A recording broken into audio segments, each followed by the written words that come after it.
Olá pessoal, tudo bem? Vamos ao sexto vídeo sobre a Idade Média dessa obra aqui, História Social da Arte e da Literatura do Hauser.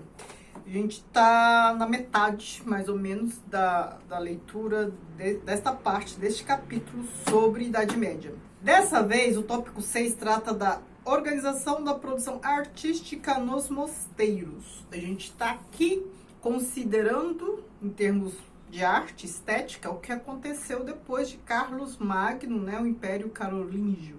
Ele começa dizendo assim, ó, após o reinado de Carlos Magno, a corte deixou de ser o centro cultural e intelectual do Império. O saber, a arte e a literatura estão agora concentrados nos mosteiros. O mais importante trabalho intelectual é realizado em suas bibliotecas, gabinetes de copistas e oficinas. E sobre isso, acho que o nome da Rosa ilustrou muito bem. Quem assistiu o filme, ouviu o livro, o nome da Rosa há de se lembrar. Aquela sala assim, cheia de monges, com uma carteirinha, fazendo anotações. Na verdade, estavam copiando, né? Então pintando iluminuras. Essa realidade aqui. A arte do Ocidente cristão deve sua primeira idade de ouro à riqueza e atividade dos mosteiros, com o número crescente de centros culturais suscitado pelo desenvolvimento das ordens monásticas, ocorre uma diferenciação mais acentuada da atividade artística. Então, o que a gente tem aqui? A gente teve a queda do Império Romano, né? Vou fazer um resumo aqui, uma linha temporal resumida, só para a gente não se perder. A gente teve lá a queda do Império Romano no século V. Do século V até o século IX, mais ou menos, a igreja, ela estava se estruturando, né? Lá nos primeiros anos do cristianismo ali, já oficial, né? Lá pelo século V, VI, a gente teve toda a questão das agiografias, as vidas de santos, as pessoas tentando levar a vida tal como Cristo, e aí aquele tanto de santo, como meio também de eles conciliarem as religiões antigas, né? A mitologia com muitos deuses, com o cristianismo. Então tiveram que lançar mão de vários santos, senão muitas pessoas teriam dificuldade de aderir ao cristianismo. Então a gente teve séculos, mais ou menos uns 4 séculos de estruturação da igreja. No começo a gente tinha lá a figura do Agostinho, que deixou muitas reflexões, muitos princípios, muita literatura sobre a igreja. Ele ajudou a fundar os pilares do ponto de vista teológico, até mesmo filosófico da igreja católica. E a igreja foi se organizando. Então, assim, um período, assim, 4 séculos de organização, de sedimentação dos princípios, de formação de ordens religiosas, beneditinos, carmelitas, franciscanos, e cada um com as suas regras. Se eu não me engano, a ordem dos beneditinos, eles criaram algumas regras que depois serviram de exemplo para outras ordens e aí estabeleceram. Então, o que são essas regras? Regras para estudo, o que o monge tem que fazer, regras para penitência, toda uma questão litúrgica. E também um período em que a igreja começou a acumular bens, não acumular no sentido capitalista. Ela começou a ter, né, ela foi se sedimentando, foi se desenvolvendo, foi se estruturando e começou a ter mais recursos para construir aquelas famosas igrejas, e muitas delas a gente tem aí até hoje. Demorou uns 4 séculos para a igreja chegar àquele ponto, ao seu auge. O auge da Idade Média, do ponto de vista religioso, em termos de estrutura e dominação, está ali entre o século IX e o século XI, XII talvez, né? Que depois disso vem o quê? Porque aí, século XI, XII já tem cruzadas, a igreja começa a se enfraquecer um pouco. Mas o auge é nesse período que foram construídas aquelas igrejas, aquelas catedrais monumentais, arte românica, depois a arte gótica, aqueles templos assim maravilhosos. Só nesse período que a igreja começou a ter bastante dinheiro. E essas igrejas, o poderio da igreja começou a se sistematizar.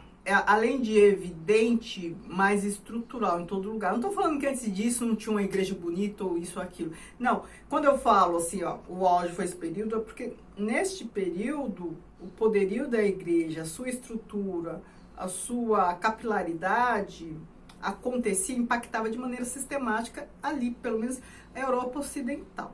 E foi um período também em que a Europa se fechou muito. Se fechou muito por quê? Porque o domínio da igreja era forte e a igreja se fechou muito, né? Ela recusou bastante coisa, ficou com outras. Acho que eu já falei disso, né? Sobre toda a cultura, todo o cânone greco-latino. A igreja rejeitou bastante coisa, ficou com bastante coisa, rejeitou bastante coisa e decidiu ali o que era útil, o que não era, e sobre aquilo se fechou um pouco. Isso trouxe depois prejuízo para a própria igreja, para a Europa como um todo. Tá? Só assim, esse resuminho. E antes deste período, né, o século IX, a gente teve, como a gente já viu aqui em outro vídeo, o Império Carolíngio, né, que tinha ali um rei forte, Carlos Magno, embora fosse período medieval, era um período em que a igreja era forte, mas não era tão forte quanto nesse período que eu tô falando aqui, depois do Carlos Magno. Porque a gente vê que a gente aprende que na idade medieval a igreja era suprema e tal. Ela foi galgando, foi escalando isso, né? Não foi automático, nada é automático, né? Tudo é construído. Então teve um período ali em que Carlos Magno era muito forte. Todo aquele poderio, ele era ali um imperador. Havia o Império Carolíngio, já havia igreja, já havia poder da igreja, mas não tanto quanto se tornou depois dele, né? Esse poder não era tão consistente quanto foi depois de Carlos Magno. E aí, a gente está aqui num contexto em que a igreja estava nessa situação que eu estou falando, após Carlos Magno, e ali, aí retomando essa questão da arte, porque no Império Carolíngio era tudo ali valorizado, né? O Carlos Magno, ele valorizava lá a arte greco-latina, como a gente viu e tal. Aqui a igreja começou a deixar tudo com seu jeitinho, né? Eu fiz um vídeo sobre o teatro medieval e lá a gente vê mais ou menos como era esse jeitinho no teatro, por exemplo. A Europa Ocidental aprendeu com os monges a trabalhar metodicamente. A indústria da Idade Média foi preponderante. Aí quando ele fala indústria, aí vem aquela questão, né? Havia indústria na Idade Média, aí muito provavelmente a ideia de indústria não é a mesma que a gente tem hoje, né?